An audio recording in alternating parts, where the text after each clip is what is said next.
Hello, everyone. Thank you for coming back, for tuning in to On the Couch with Mahdi. This is me, Mahdi. You're on the couch with me. All right, as I said to you before, those of you who don't know me, I'm the owner of PowerUpWithMahdi.com, and I'm a life coach, been in business for over 27 years. I'm going on my 27th year this year. It's just a wonderful opportunity to be healthy, to have my right mind, and to know what I'm doing today, to know what my impact is in the world where people don't generally know what their impact is. So my mission has been the same since I was 5 years old. I was aware of it at five, and that is to help people come into their power, to help make power visible for people in their lives. And I'm happy for the opportunity to help make power visible in your life. And some of the things I will say to you may be over your head, and and some of it will hit you right where it needs to hit you. And I want you to understand that it's not all for you. I'm not trying to be liked by everybody. I'm not designed to be liked by everybody. Some of you are trying to be liked by everybody, and it's stopping you from being effective. I know from experience, because for a large part of my life, being liked was something that I secretly sought from people, and so I wouldn't say certain things because I didn't want to ruffle people's feathers. And then I discovered something. I discovered that people really needed me to be who I am. They really needed me to be my authentic self. And when I started allowing my authentic self to show up on the spot, things started happening that I can't even begin to explain. And that's what I want to sort of get into with you today. In this particular episode, I remember when last time we talked, I told you I want to talk about your story and about your difference, and I am. But this is sort of a path that I want to take you on that will help you to really get present to the power of your story, not just as a story that you start repeating to people, but to understand the power in your story and what contributed to it. To help you understand how powerful it is to own your story, I want to first review something that I've talked about in other videos, and that is I want to talk about your ego. That's right, your ego. We all have one. Yes, you too, women. You have an ego as well. Sometimes women's egos are bigger than men's, but we all have one. Let's get straight on that. All right. So, but we misunderstand what the ego is. Most of us think our ego is about being arrogant and cocky and all that stuff, and that is a very limited view of what the ego actually is. The ego is actually much more profound than that, and it has a greater influence on our lives than what we imagine or what we've been taught in school. In fact, we should all be educated from knee high to a duck about what the ego is so we could begin to learn how to observe it and work to outgrow it. So here is something that Carl Jung, this psychologist, said about what the ego is. And he had a great explanation. He said like this. He said, the world will ask you who you are. And if you are unable to tell the world who you are, the world will proceed to tell you who you are or who you should be. Now think about that for a minute, because that's very fascinating. Because what happens is almost the moment we are born, as we get into 2 and 3 years old, the world starts telling us through messages on television, through our parents, through our teachers, through our peers, they start telling us who they think we are. So essentially what Carl Jung was saying was that your ego is who you are trying to be for other people, or who you think you should be for other people. Think about all the things that we wanted to be for our parents, just for our parents. And then when we got to school, we started competing, the things we want to prove to our peers, and the things we want to be for our teachers, or the things we were trying to prove to ourselves that we would never be like. Like, for example, me, my father went through a bout of alcoholism at some point in his life. And in my mind, I made up in my mind I would never be like my father. So I spent a lot of time trying not to be my father, and inadvertently end up developing a lot of traits just like my father. I know you've experienced it too, where you are so focused on not being like one of your parents that you come out and you start acting just like them. Life is funny like that. You got to laugh because there's a lesson in it. And the lesson in it is this: if you're not focused on you, then whatever you're focused on, you become more of it. I'm going to say it again. If you're not focused on you, whatever you're focused on, you become more of it. Your focus is determining where your concentration is going, and wherever your concentration is going is what you're growing. Now, that's profound. Now, I want you to understand something. Everything you've been trying to be for other people, or have been trying to prove to other people, is things you've been doing based on your ego. Your ego creates one path, and then I want you to understand something else. Before you came into this world, whether you believe it or not, we entered into an agreement with the creator or with the source to come into this world. No one comes into this world by force. The source does not force anybody to be here. Otherwise, there would be no such thing as free will. Free will exists because we are allowed and given the right or the power to choose whether or not we want to come into this world or not. And every one of us couldn't wait to get here. That's right. Can you believe that?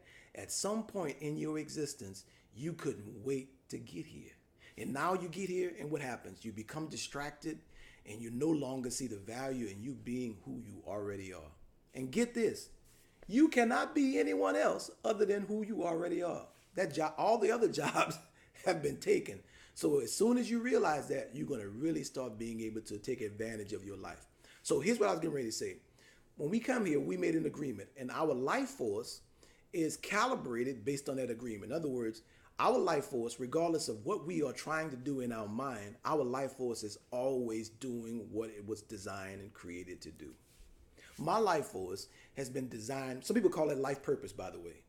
My life force, since the day I was born, has been trying to help people to understand their power, to get present to their power, to make power visible. My one word in my life is power.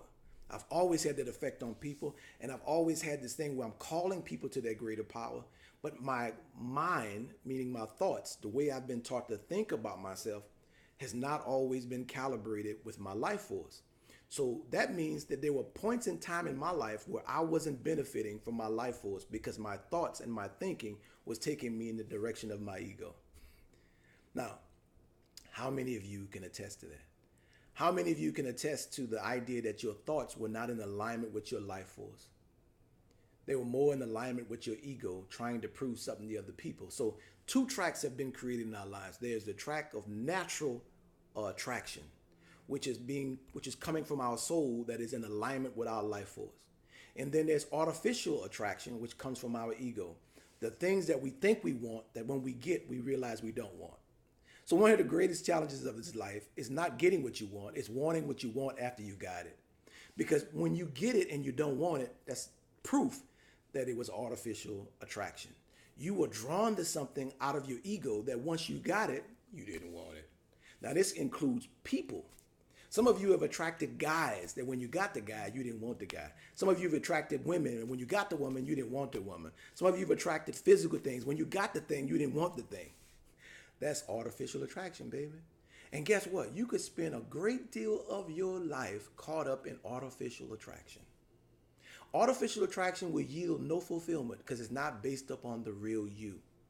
Now, everything you do from natural attraction will fulfill you. And here is why.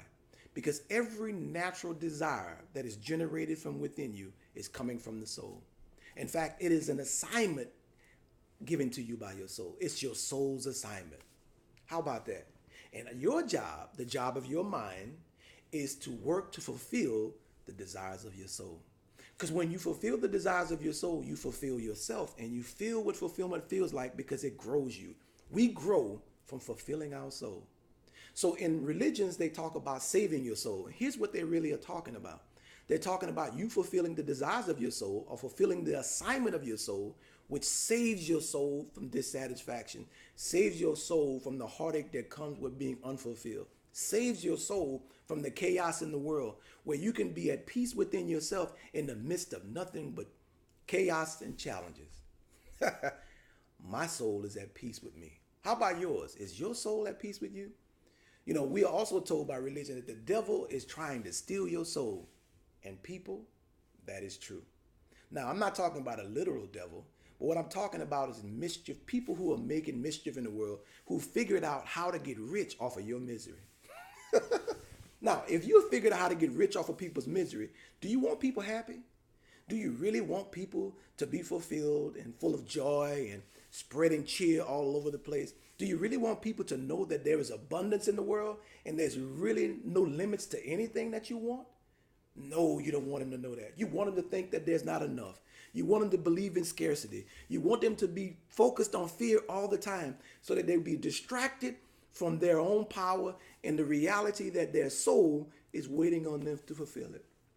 Yes, I get excited. Sometimes I talk fast. So I'm talking fast, y'all. I apologize. But I really want you to get this. So once again, there's two different paths. There's the path of artificial attraction, and then there's natural attraction. Natural attraction is the path, is plan A. Artificial attraction is plan B. Some of you are on plan B, and you're not going to be fulfilled from plan B. Only plan A will fulfill you. Only plan A has a secret to your life force. Only plan A is in alignment with what your life force has been doing since the day you were born and is doing at this very moment. So do you want to benefit from your life force?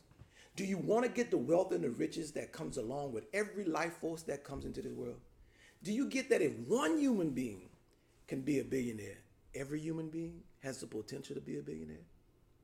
I know you don't believe it because the world has convinced you that there's not enough. The world has convinced you that we're running out of everything.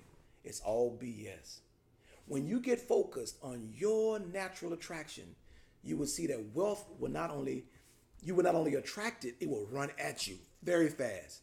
And if you're not focused on what you've come here to do, what your life force is working to create in the world, you'll miss the party, baby. So next time when we come back, I will really be able to go into the idea of what gives power to your story, because you really need to understand what is giving power to your story.